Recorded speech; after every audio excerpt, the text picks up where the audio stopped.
안녕하세요. 한국사길잡이 큰별쌤 최태성입니다. 광복 이후 이 대통령 관저로 사용되었던 청와대. 그런데 이곳은요, 많은 역사적 이야기와 문화재, 그리고 빼어난 풍광도 간직하고 있습니다. 5월 10일 모든 공간을 국민에게 공개하는 청와대. 산책, 운동, 휴식, 이 사색, 이 모든 것이 가능한 도시의 녹색 공간이죠. 자, 그럼 구석구석 이 숨겨져 있었던 청와대의 문화재와 풍광에 대한 이야기 시작해 보도록 하겠습니다.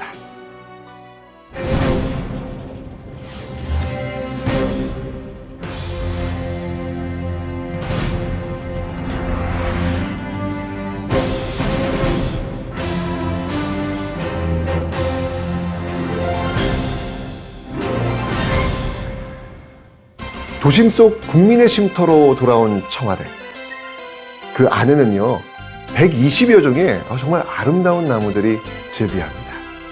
그 중에서도 단연 돋보이는 나무는 수령이 740년이 넘은 이 주목입니다. 이 나무는요, 고려 충렬왕 4년, 계산해보면 1278년 정도, 이 무렵에 뿌리를 내린 것으로 추정하고 있습니다. 고려 문종과 숙종 때 남경, 그러니까 서울입니다. 이 남경에 궁궐을 세웠다는 기록이 고려사에 남아 있습니다.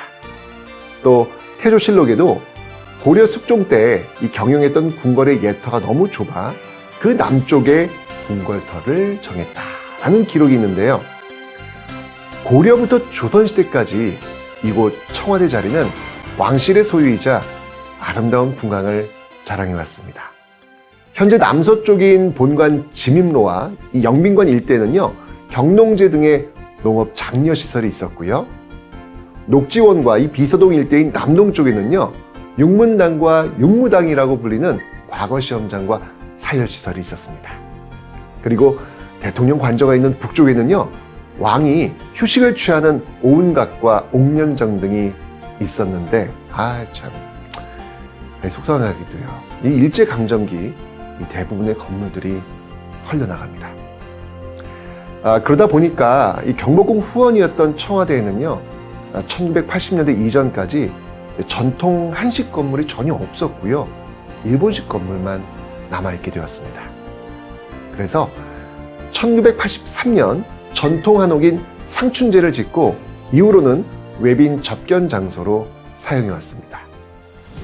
자, 이번에는요, 청와대 안에 있는 문화유산들을 한번 살펴보겠습니다.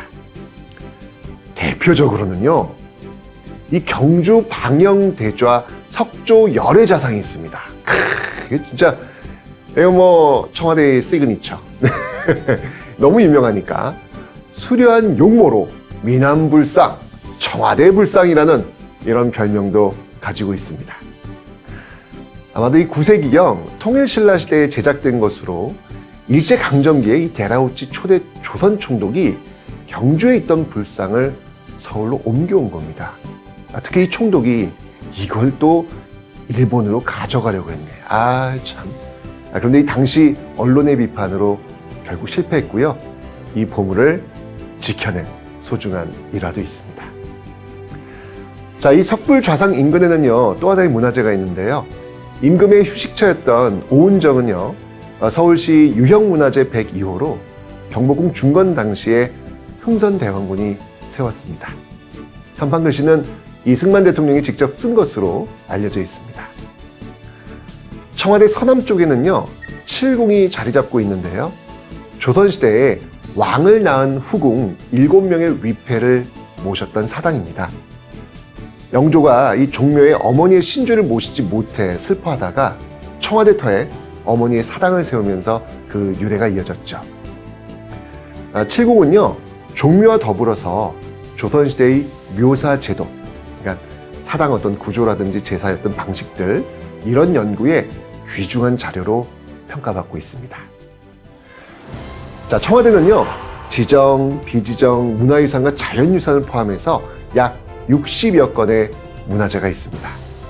광화문으로 들어가서 경복궁을 지나 북문을 열고 청와대로 이어지는 이 소중한 문화유산길, 그리고 북악산과 인왕산 한양도성 성곽으로 이어지는 자연 탐방길까지, 자, 이제 청와대는요, 우리 모두의 공간이 됩니다. 푸르른 5월, 여러분의 새로운 이야기와 추억을 활짝 열린 이 청와대에서 함께 만들어 가시기 바랍니다.